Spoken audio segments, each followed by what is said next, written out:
Good evening, everyone. I'm BIFF volunteer Mackenzie Lane, and we are just absolutely thrilled and honored to have Miracle at Manchester here at the festival. It's nominated for Best Faith-Based Film and Best Feature Film.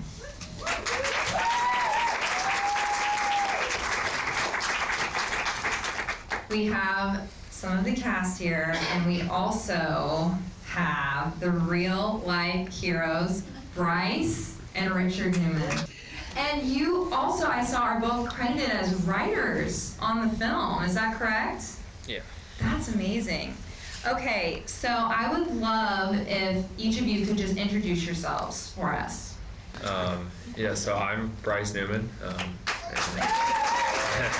The film is it's about my story within battle with cancer. I'm Corey Getman. I played Bryce in the film. I'm Matt Ruby. I was director of photography for the film. I'm Nick Avila. I played Miles Himmel. Jason Downer, soundboardist. Natalie Nichols, the assistant director.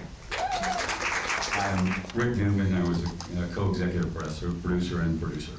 We're just so excited to have you all here, and we're going to open it up to the audience for some questions. I'm sure you have a lot of questions because it's such an amazing story, so please just raise your hand and project when I call on you. Yes, in the back. What percentage of it was accurate to how it all actually happened? You want to take this one? Because I Yeah, sure. All right. That's actually the tip of the iceberg, believe it or not.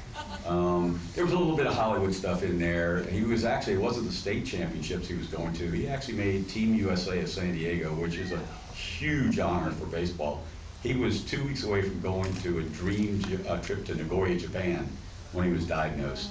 And to get to that level when you're a top 20 player in the country, it literally took 10 years of his life that he just, but he's here, and that's the most important thing. So they did a great job. The crew and the cast, they did a fantastic job of telling the story, but it was just the tip of the iceberg, actually. So I'm still dealing with side effects and repercussions from it now. But I got out of the hospital. I only missed a year of school. I was fortunate enough to do school while I was in the hospital, and Mom and parents and all the staff at Cathedral Catholic High School, where I went to school, was fantastic, and they were 100% supportive of me. And yeah, I can't thank everyone enough. Are you still enjoying your Mustang? Yeah. Yes, it's in storage right now. It's not. It's too pretty to be a daily driver. But it's every once in a while it's won multiple awards at car shows and everything. So it's beautiful. Beautiful story. I think we could hear the sniffles in the audience. It was just such a privilege to watch this story, and it was beautifully shot. Congrats to the DP and everyone up there. So thank you so much for sharing this important, incredible, miraculous story with us. Was there ever a point in shooting that took you by surprise, maybe you weren't expecting, or that was particularly maybe challenging for any of you? Yeah, there was one point, I think Rick can agree, when we were supposed to do the prayer scene, the big prayer scene, there were supposed to be a couple hundred people, and for some reason, nobody showed up. But we get there that day, and there's like these 3 buses outside for some function that was going on at the school that day. I forget what it was, but somebody went over and just started asking everybody in that function, do you want to be part of the movie? Do you want to be part of this this foundation? Basically, the whole story. And there were so many people that just came over. We gave them a T-shirt, and they were in the movie, and we just worked with, I think it was 50 people, maybe 60. And it was tough trying to make it look like it was, the 1,000 people or however many it was on the actual day. But we made it work for how many we had, and it came out better than I expected.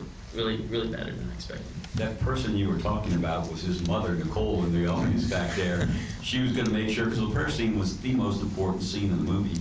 She was going to, 8 extras showed up, and Nicole just went, That's not happening. And you should have seen her go into the gym and go get everybody. I mean, she was phenomenal. She made that scene.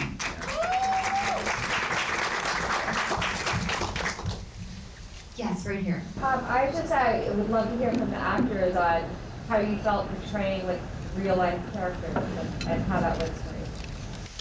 That was an interesting experience because, I mean, it was my first time doing it, but before the film, I basically had open access to Rick.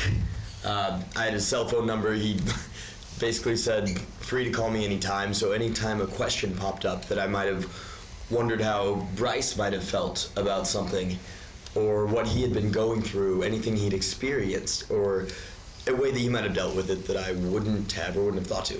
I could call him, text him, and there were times on set when he said, like, no, that might be how you would take this. That's not how Bryce acts. That's not who he is. Moments that I might have taken in a darker kind of way, that he would tell me, you know, Bryce is such a happy-go-lucky kid when he was in school. And I think it was very helpful to have the real people available kind of at our disposal to be able to use as a resource. And I don't know, I guess there was a bit of self-consciousness at first. I remember going to Bryce and saying, like, how am I doing? And he's like, oh, great, looks good to me. I'm like, cool, solid. Yeah, and for me, I actually grew up in San Diego, and Miles Himmel, his dad, Larry Himmel, is the news reporter that passed away, and very, very, very prominent in San Diego. So I grew up seeing his dad, and I didn't know about his passing, but when Rick reached out to me, which is an interesting story that I'll get into in a minute, you know, I knew Larry, I knew the Himmel family, and never knew Miles.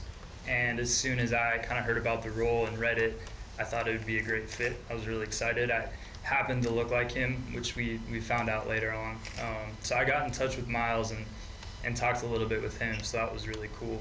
And then my story with Bryce is, so I've been in LA, obviously as an actor, kind of going after it. But my younger brother was a good friend of Bryce's. And they were in, what was it, fifth grade? Fifth, sixth grade? They used to beat them up. Yeah. I was kind of the bully older brother. And I also went to Cathedral, the same high school, but I was a few years ahead. So I didn't know too much about this story, but obviously I knew the Newmans. So that was kind of an interesting connection, and it kind of came around full circle. Oh, that's amazing. Small. Yeah. Yes, in the middle. Yeah, great work, guys. Just curious, because I know how hard it is to make an indie film. Anyone who says easy, it's not. But as far as how the story came to Eddie McClintock, the director, and I guess also actor, what was that evolutionary process? How that great story, faith-based story gets in the hands of, you know, a director like Eddie? Great question. So Bryce, he actually going through cancer, at Cathedral, he raised $40,000 selling T-shirts at $10 a pop. You can do the math. For pediatric brain cancer research, and he's always been a person that thinks of others before him. And he did give his iPad that he got to Kimmy Schroeder at the thing, and she, poor child, passed away. Anyway, so Bryce was coming to me and said, I want to start a foundation. I want to give iPads out. That's what those last pictures you saw were him handing out iPads to children on the oncology floors at hospitals that are really, really sick. Anyway, so he said, Dad, I want to start the foundation. And I'm like going, iPads, $4.50 a pop. That's a lot of money, man. And I said, well, you kind of have to, you know, maybe if you let your story be told. Bryce doesn't like telling the story, I can tell you, and that was hard for me going through it, but he doesn't like telling the story because he doesn't want the attention on him, first off. And so you know, allowing it to be told, it was a big deal because he doesn't really, you know, he's confiding in me, he said, I don't know why God saved me and not other people. Like Jason Lyons was a kid literally that you know, was identical to Bryce, right across from San Diego. He went to Christian high school, Bryce went to Cathedral, and he did pass away. And Bryce, that was a true depiction. Bryce, that's the hardest thing I've ever had asked me, Bryce looks at me after Jason passed away and said, am I gonna die? What do you do as a parent? I mean, I did exactly what Eddie said, but anyway, get your story. So Bryce agreed, said, I'll let my story be told if I can start the foundation, if I can jumpstart it that way. And I got in touch with Jason Campbell, raised all the funds for it. Jason has a few actors that are in it. And by the way, the crew and cast, this story would not have been if these guys hadn't done. They are fantastic. I thank you guys because you told a phenomenal story. And to have a film festival like Burbank International Film Festival, you know, nominate us is, yeah, it's humbling and an honor. And the people here were just so fantastic. But that's how it started. So Jason, you know, has Eddie and Dean Cain and Kevin Sarbo kind of, you know, work together a lot. And so it actually was supposed to be, I thought Dean was going to play me, but Eddie played, Jason said, no, we're going to get Eddie to play you. And I said, all right. I met Eddie and we hit it off. And yeah, if you ever watch any of his interviews, that poor guy, because I'm pretty much a revving engine the whole time, like that Mustang.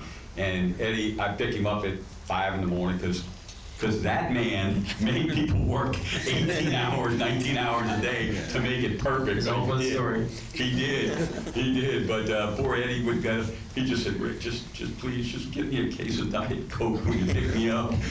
And I'm ready to go, all right, Eddie, what are we doing today? So he was fantastic. He couldn't be here because he's on location shooting in West Virginia right now, along with Danny Roebuck. And Danny Roebuck, wow, what a phenomenal job he did. And the real Ed Hansen was one of the guys in it. And Bryce did a couple of cameos in there. He was in. You could see him. His mother, Nicole, was in the film industry, so she did what kind of Alfred Hitchcock? I don't know, but anyway. I'm loving these questions from the audience. Do we have any more? Yes. For Bryce, just wondering, are there any particular saints that you pray to that you feel connected?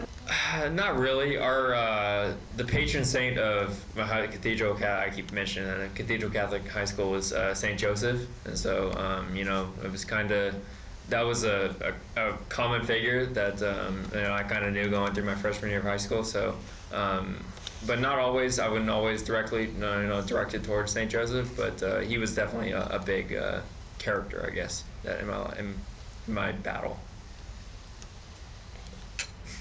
Yes. Another question for Bryce. So there are no coincidences. I don't believe in them. And I found out a good friend of mine has stage 4 lung cancer, which is really another reason I was crying during this movie. I would love for you to tell me what I can say to her, because she decided to keep it a secret from all of us all summer, and she wouldn't tell any of us, and only her son got discharged from the military who took care of her and was not pretty much like the one knowing about it. And I would love for you to just say, what is something that we can say to her?